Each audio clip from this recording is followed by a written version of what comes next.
Video में हमने chemical reaction के बाकी बचे हुए पार्ट को किया था। आज के हमारे ये इस चैप्टर की आखिरी वीडियो है, पार्ट 3 है।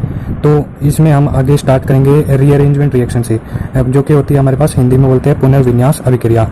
यह अभिक्रिया मुख्यतः कार्बनिक यौगिकों में संपन्न होती है, यानी कि कार्बन के जो कंपाउंड होते हैं उनमें ही होती है। कार्बनिक यौगिकों में कार्बन एवं अन्य तत्वों के मध्य रासायनिक बंधों की संरचना के परिवर्तन से मूल यौगिक के समावी यौगिक यानी कि आइसोमर्स और आइसोमराइड्स का निर्माण होता है, पुनर्विन्यास अभिक्रिया कहलाता है।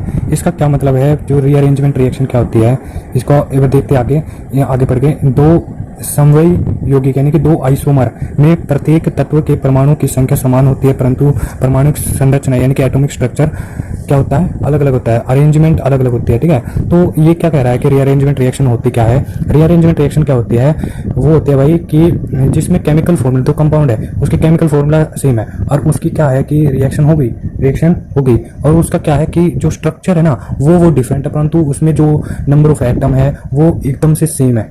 ठीक है, यही बात होती है कि नंबर ऑफ एटम सेम हो परंतु जो स्ट्रक्चर होगा ना उनका वो डिफरेंट होगा। अब देखते हैं, हम पढ़ते हैं, देखिए एक रिएक्शन करते हैं अमोनियम साइनेट की। अमोनियम साइनेट का फॉर्मूला क्या होता है, NH4SNO होता है। क्या होता है अमोनियम साइनेट का फॉर्मूला, NH4 का क्या होता है अमोनिया, और साइनेट का क्या होता है SNO। इसके लिए अगर मतलब कि इसका जो स्ट्रक्चर देखेंगे तो हमारे पास दिखाई दे रहा है NH4 यानी कि नाइट्रोजन के पास 4 हाइड्रोजन है और इस पर पॉजिटिव चार्ज है। अरे CNO को देखें तो हम कार्बन के और नाइट्रोजन के बीच में ट्रिपल बॉन्ड है और ऑक्सीजन के साथ एक बॉन्ड बनाया हुआ है नाइट्रोजन ने, और कंप्लीट में नेगेटिव चार्ज है, ये SCNO है। ठीक है, अगर हम इसी को अगर अलग अलग स्ट्रक्चर से देखें तो नाइट्रोजन, कार्बन और नाइट्रोजन ऐसे दिखाई दे रहे हैं। दोनों तरफ CO के दोनों तरफ NH2 है हमारे पास, यानी कि नाइट्रोजन पे 2 हाइड्रोजन और नाइट्रोजन पे 2 हाइड्रोजन, और कार्बन पे एक ऑक्सीजन है जो डबल बॉन्ड बनाया हुआ है। ठीक है, तो इसका केमिकल फॉर्मूला देखिए वही है NH2CO NH2। अगर का नंबर ऑफ कार्बन एटम्स देखेंगे तो वो सेम पाएगी, और ये हमारे पास जो कार्बन के कंपाउंड्स होते हैं उन्हीं में होता है, औरों में बहुत कम पाया जाता है। अगली जो रिएक्शन है रिवर्सिबल और इरिवर्सिबल रिएक्शन, यानी कि उत्क्रमणीय और अनुत्क्रमणीय अभिक्रिया।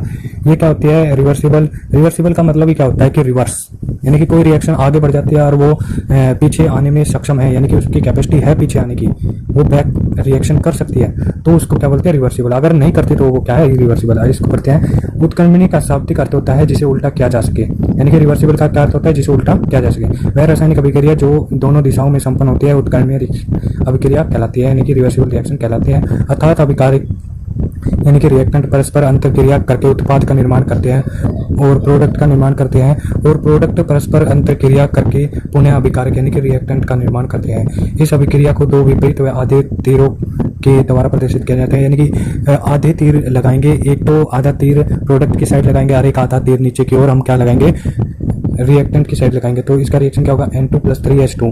रिएक्शन देखते हैं N2+3H2 हमें क्या मिलता है अमोनिया, यानी कि नाइट्रोजन प्लस हाइड्रोजन क्या मिलेगा अमोनिया NH3, और इसी तरह से अमोनियम क्लोराइड NH4Cl। अगर हमें इसकी रिएक्शन करवाएंगे तो NH3+HCl बनेगा। ठीक है, तो अगर हमें अमोनिया को और हाइड्रोक्लोरिक एसिड यानी कि HCl को अगर दोबारा से मिला दे तो हमें क्या मिल जाएगा NH4Cl मिल जाएगा, और इसी को हम अगर एनर्जी दे और इसको तोड़ दे तो ये क्या बनेगा अमोनियम क्लोराइड क्या बन जाएगा अमोनिया प्लस HCl। अगली क्या है अनुत्क्रमणीय शाब्दिक अर्थ है, मतलब कि जिसे उल्टा न किया जा सके इरिवर्सिबल रिएक्शन। वह रासायनिक अभिक्रिया जो एक दिशाएं यूनिडायरेक्शनल होती है। यूनिडायरेक्शनल का मतलब होता है कि एक ही डायरेक्शन में, ठीक है, यूनिक का मतलब होता है यूनिक एक, और डायरेक्शन का मतलब दिशा, तो एक यूनिडायरेक्शनल होते हैं वो क्या होते हैं उत्क्रमणीय अभिक्रिया यानी कि इरिवर्सिबल रिएक्शन होते हैं। अर्थात इस अभिक्रिया में अभिकारक परस्पर अंतक्रिया करके उत्पाद का निर्माण तो कर सकते हैं, परंतु जो प्रोडक्ट है वो रिएक्टेंट में कन्वर्ट नहीं हो सकता दोबारा से। तो इसकी भी रिएक्शन है, देखिए सोडियम प्लस वाटर के साथ रिएक्ट करवाएंगे H2 के साथ, तो हमारे पास सोडियम हाइड्रोक्साइड मिलेगा। क्या मिलेगा sodium hydroxide plus hydrogen gas निकलेगी। अब देखिए हाइड्रोजन गैस तो निकल गई, अब हाइड्रोजन गैस को लाएं कैसे भाई, हाइड्रोजन गैस को लाएंगे तभी तो हमारे उल्टी जाएगी, परंतु हाइड्रोजन गैस हमारी निकल जाती है और हमारे पास सोडियम हाइड्रोक्साइड ही बचता है, इसको हम उल्टा नहीं कर सकते। इसी तरह से अगर हम देखें तो CH4 मीथेन और प्लस O2 ऑक्सीजन के साथ रिएक्शन करवाते हैं तो कार्बन डाइऑक्साइड मिलती है और H2O यानी कि वाटर मिलता है। ठीक है, ये है मीथेन और ऑक्सीजन की रिएक्शन करवाएंगे तो कार्बन डाइऑक्साइड और वाटर मिलेगा। ये थी रिवर्सिबल रिएक्शन के एग्जाम्पल। ये रिएक्शन कुछ याद रखिएगा, सीधे सीधे एग्जाम में पूछ सकते हैं कि रिवर्सिबल है या इरिवर्सिबल है। अगली रिएक्शन है फोटोकेमिकल रिएक्शन, प्रकाश रासायनिक अभिक्रिया। वे रिएक्शन अभिक्रिया होती हैं जो सूर्य के प्रकाश यानी कि सनलाइट की उपस्थिति में संपन्न होती है। प्रकाश रासायनिक अभिक्रिया कहलाती है, यानी कि फोटो केमिकल रिएक्शन कहलाती है।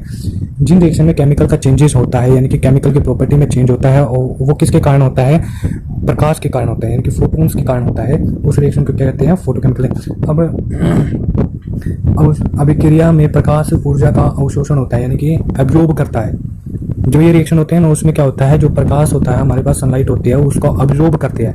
एब्जॉर्ब करेंगे यानी कि अवशोषण करते हैं, अवशोषण, ठीक है। यानी कि मतलब क्या है कि लेते हैं, प्रकाश को लेते हैं। तो फोटोसिंथेसिस रिएक्शन जो प्रकाश संश्लेषण की रिएक्शन है, इसका प्रमुख सर्वप्रमुख उदाहरण है, सबसे फेमस रिएक्शन है वो क्या है कि कार्बन डाइऑक्साइड है और वाटर है। यानी कि जो कार्बन डाइऑक्साइड है, जो पौधे होते हैं फोटोसिंथेसिस रिएक्शन ही करते हैं। अब क्या करा कि पेड़ों ने क्या किया, कार्बन डाइऑक्साइड को लिया और हमने क्या करा, H2O यानी कि वाटर डाल दिया। अब सूर्य का प्रकाश डाला, अपने आप पड़ता है वो तो, ठीक है। तो सनलाइट डाली। अब क्लोरोफाइल तो आपको पता है कि पेड़ों में होता ही होता है। ये एक एंजाइम होता है कि जो इस रिएक्शन को कंप्लीट करने के लिए हेल्प करता है। और क्या है कि ग्लूकोज में टूटेगा, क्या कहेगा, ग्लूकोज है। ग्लूकोज क्या है, यहाँ पर हमारे पास एनर्जी है, एक तरह से एनर्जी है। जो हम फल फ्रूट या फिर कोई फसल उगाते हैं, उसमें जो हमारे पास प्रोडक्ट मिलता है ना, वो क्या होता है, एनर्जी ही देने का काम करता है। तो ये ग्लूकोज क्या है, एक एनर्जी है, C6H12O6 इसका फॉर्मूला होता है। और क्या मिलता है, H2O, जो हम दिखती नहीं है जनरली, है जो पत्ते के ऊपर या फिर टहनियों पे कभी कभी पानी सा जमाव दिखाई देता है हमें। तो वो जमाव होता है, वो पानी ही इसी रिएक्शन के दौरान ही निकलता है। और ऑक्सीजन निकलता है, ऑक्सीजन जो हम सांस लेने में हमारी सहायता करती है, ठीक है। तो एक ऑक्सीजन, वाटर और ग्लूकोज निकलता है इस रिएक्शन से। अगली रिएक्शन है एंडोथर्मिक और एक्सोथर्मिक रिएक्शन, ऊष्मा शोषी और ऊष्मा शेपी अभिक्रिया। ऐसी रिएक्शन होती है, इसमें ऊष्मा जो होती है अवशोषण करती है, यानी कि एब्जॉर्ब ऑफ एनर्जी। अगर एनर्जी को एब्जॉर्ब करे जो रिएक्शन, वो कौन सी होती है, ऊष्मा शोषी अभिक्रिया कहते हैं, यानी कि ऊष्मा शोषी यानी कि एंडोथर्मिक। और जिसमें एनर्जी का रिलीज हो, यानी कि एनर्जी मुक्त हो, ऊष्मा हमारे उसमें से निकले, ठीक है। तो वो कौन सी रिएक्शन होती है, ऊष्मा शेपी मतलब एक्सोथर्मिक। एक्सो का हम समझ सकते हैं कि एक्सो का मतलब एग्जिट का मतलब एनर्जी का निकलना, ठीक है। तो एनर्जी कहाँ पर निकलेगी, एक्सोथर्मिक रिएक्शन में। एंडो का मतलब क्या आता है, अंदर आना, ठीक है। तो इसे आप याद कर सकते हैं। तो एक चीज देखते हैं, इनकी फेमस रिएक्शन है कि ऊष्मा शोषी अभिक्रिया, यानी कि एंडोथर्मिक की फेमस रिएक्शन क्या होती है, जैसे बर्फ का पिघलना। अब बर्फ पिघलती है, उसमें से क्या होती है, हमें एनर्जी देनी पड़ती है। जब वो एनर्जी बर्फ वो एनर्जी को एब्जॉर्ब करता है तभी वो पिघलता है, ठीक है। नहीं तो बर्फ का पिघलना इम्पॉसिबल हो जाएगा अगर वो एब्जॉर्ब नहीं करता है। तो ये रिएक्शन को कहेंगे एंडोथर्मिक। जल का वाष्पीकरण इसी तरह से, जैसे बर्फ पिघल गई पानी में और पानी पिघल गया, पानी वाष्प हो गया किसमें, इवेपोरेट हो गया किसमें, गैस में। तो इसमें भी एनर्जी की जरूरत पड़ती है, एनर्जी एब्जॉर्ब होती है। ठोस लवणों का पिघलना, यानी कि जो हम हीट देते हैं ठोस में, सॉलिड्स में, वो भी पिघलती है। ये वही है, बर्फ वाला एग्जाम्पल ही समझ सकते हो। अगली है क्या है, ऊष्मा शेपी यानी कि एक्सोथर्मिक। जैसे कि दहन होता है, दहन में हमारे पास रिएक्शन निकलती है, दहन में क्या होता है, एनर्जी निकलती है। जब हम कोयला जलाते हैं, पेट्रोल जलाते हैं, लकड़ी जलाते हैं, तो उसमें से हमारे पास एनर्जी निकलती है या फिर हीट निकलती है। अगला क्या है, लोहे में जंग लगना। ये बहुत स्लो प्रोसेस होती है, लोहे में जंग लगना। तो लोहे में जंग लगने से हमें एनर्जी निकलती हुई तो नहीं दिखाई देती, क्योंकि इसमें एनर्जी का जो रिएक्शन का रेट होता है वो बहुत थोड़ा होता है, बहुत कम होता है, इसलिए हमें एनर्जी अपनी आंखों से दिखाई नहीं देगी, वैसे भी नहीं दिखाई देगी स्लो प्रोसेस के कारण, ठीक है। तो कार्बन, परंतु ये एक्सोथर्मिक रिएक्शन होती है। कार्बन एंड ऑक्सीजन का संयोग से कार्बन डाइऑक्साइड का निर्माण होता है। तो कार्बन और ऑक्सीजन अगर मिलते हैं तो हमें यहाँ भी एनर्जी का मिलती है, जो कि कार्बन डाइऑक्साइड मिलती है और हीट निकलती है। कैल्शियम ऑक्साइड क्या था, CuH2 एवं जल से कैल्शियम हाइड्रोक्साइड का निर्माण, ठीक है। तो calcium oxide CO plus H2O क्या मिलेगा हमें, कैल्शियम हाइड्रोक्साइड CaOH2। ये भी क्या है हमारे पास, एक्सोथर्मिक रिएक्शन है। अगले क्या है, ऑक्सीडेशन और रिडक्शन रिएक्शन, ऑक्सीकरण और अपचयन अभिक्रिया। वह अभिक्रिया जिसमें किसी पदार्थ में ऑक्सीजन की वृद्धि हो और इलेक्ट्रॉन का ह्रास हो, ठीक है। तो इसे उस पदार्थ का क्या कहते हैं, ऑक्सीकरण या उपचयन कहते हैं, ऑक्सीडेशन कहते हैं।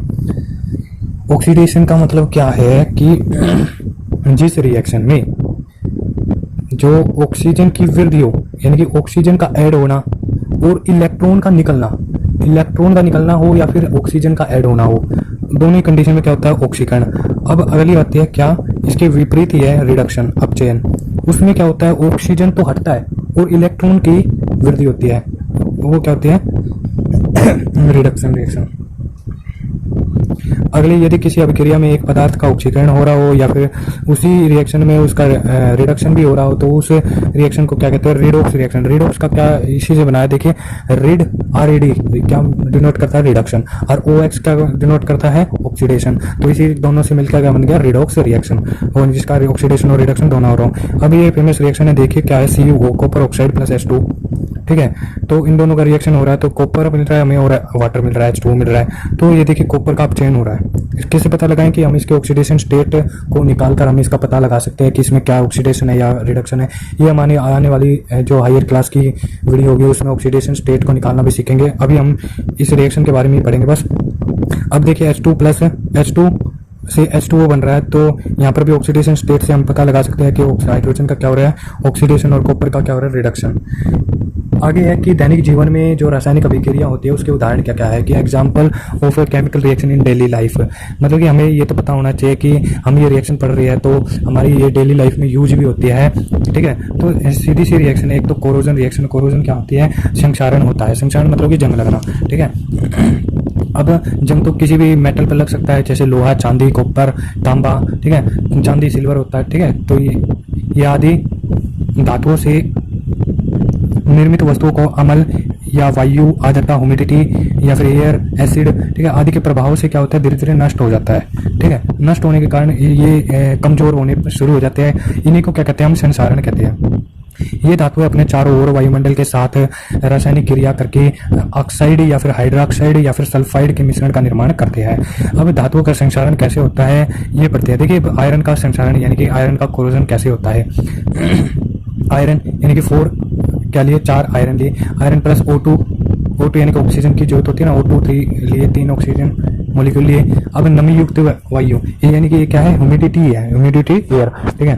तो ये क्या है, H2O भी मिल गया इसमें। ह्यूमिडिटी एयर कौन सी होती है, जिसमें ऑक्सीजन और वाटर दोनों मिक्स हो, वो होती है ह्यूमिडिटी एयर, ठीक है। तो नमी युक्त वायु। अब इसमें रिएक्शन होकर क्या मिल रहा है हमें, Fe2O3 H2O मिल रहा है, यानी कि hydrated ferric oxide, hydrated ferric oxide, hydrated ferric oxide यानी कि जंग लगना, ठीक है।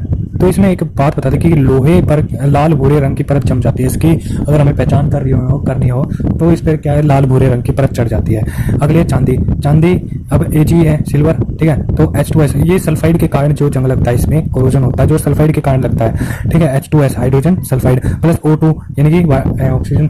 अब रिएक्शन हो गई तो Ag है, Ag2S बन जाएगा, यानी कि सिल्वर सल्फाइड बन जाएगा। सिल्वर सल्फाइड क्या होता है कि इसका काला सा रंग होता है, जैसे कि सिल्वर के ऊपर काला काला रंग आ जाता है तो वो इसका जंग लगने का एक निशान है। और इसमें ऊपर परत पे वाटर लग जाएगा, मतलब कि नमी सी आ जाएगी, H2O की थोड़ी थोड़ी बूंदें देने लग जाएगी। तो यही है, चांदी के ऊपर काले रंग की परत जम जाती है तो हम समझ जाते हैं कि चांदी पे क्या है, कोरोजन होना स्टार्ट हो चुका। अब कॉपर की देखें तो कॉपर क्या है, तांबा, तांबा कॉपर ये लिया हमने, ठीक है। कार्बन डाइऑक्साइड से रिएक्ट करें, यानी कि कार्बन डाइऑक्साइड ना हो तो इस पर कोरोजन नहीं लग सकता। तो हमें पता है वायुमंडल में तो ये सारी कैसी होती है। अब नमी भी होती है, H2O और O2 भी होती है। ये सारी रिएक्शन करके क्या बना देगा, basic copper carbonate, basic copper carbonate. तो CuCO3 CuOH ट्वाइस, ये फॉर्मूला होता है बेसिक कॉपर कार्बोनेट का, CuCO3 CuOH ट्वाइस। तांबे पर हरे रंग की परत जम जाती है तो हम समझ जाते हैं कि कार्बन पर कोरोजन होना स्टार्ट हो सकता है इस पे, तांबे पर। अभी क्या है कि संचारण होने की विधि, रोकने की विधियां भी तो होनी चाहिए। एक तो इलेक्ट्रिक के द्वारा हम इस पर लेपन करते हैं, विद्युत लेपन के द्वारा करते हैं, ठीक है। लोहे व इस्पात निर्मित वस्तुओं पर जस्ते की परत चढ़ाते हैं। लोहे जो इस्पात की जो हमारी वस्तुएं होती हैं उन पर क्या करते हैं, जस्ते की परत चढ़ाते हैं। मिश्र धातुओं का निर्माण करते हैं, यानी कि जो भी अलोय होता है, अलोय में क्या होता है, जंग लगने का खतरा कम होता है। और क्या है, धातुओं का की बाह्यतः सतह पर पेंट, वर्निश तेल या ग्रीस आदि स्नेकों, लुब्रिकेंट का लेपन करके, जो स्नेक होता है लुब्रिकेंट्स होते हैं अपने। अगली क्या होती है, रेंसिडिटी होती है, विकृत गंधिता। वसा युक्त जो तेलीय खाद्य पदार्थ होता है जिसमें वसा या फैट होता है, जिसमें ऑयली फूड होता है, तो जब लंबे समय तक अगर हम उसको खुले वातावरण में धरते तो जो वायु और प्रकाश और आर्द्रता ह्यूमिडिटी है और बैक्टीरिया जीवाणु के प्रभाव में उसकी दुर्गंध यानी ओडर आना चालू हो जाता है, ओडर आना उत्पन्न होने लगता है, जो मुख्यतः वसा, तेल तथा ऑक्सीजन के मध्य एक जैव रासायनिक अभिक्रिया यानी कि बायोकेमिकल रिएक्शन से भी हम जानते हैं इसको के कारण उत्पन्न होती है। इसे वसाओं का ऑक्सीडेंट यानी कि ऑक्सीडेंट ऑफ फैट से कहा जाता है। विकृत गंधिता के रोकने के उपाय क्या है, तेल तथा वसाओं के तेलीय खाद्य पदार्थों को, जो हमारे फूड ऑयल फूड होते हैं, उनको वायु रोधी बर्तनों में, यानी कि उसमें ऑक्सीकरण होने से बचा ले, यानी कि उसमें वायु का ना आना प्रवेश बंद कर दे। तो एयर टाइट कंटेनर का यूज करें अगर हम, तो इससे हम उसकी ये रेंसिडिटी से हम बचा सकते हैं। तो यही कारण है कि चिप्स के पैकेट में सामान्य वायु के स्थान पर कौन सी कम जो रिएक्ट कम करती है, नाइट्रोजन गैस होती है वो बहुत कम रिएक्ट करती है।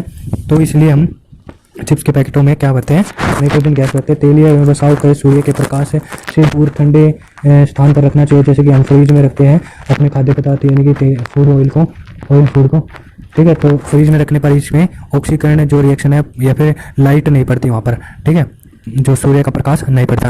वसा युक्त खाद्य पदार्थों में ऑक्सीकरण की दर कम धीमी करने के लिए ऑक्सीकरण रोधी पदार्थ यानी ऑक्सीडेंट मिलाए जाते हैं, यानी कि एंटीऑक्सीडेंट मिलाए जाते हैं जो ऑक्सीकरण होने से बचाते हैं। अगली जो रिएक्शन है फर्मेंटेशन यानी किण्वन, बहुत ही फेमस रिएक्शन है किण्वन।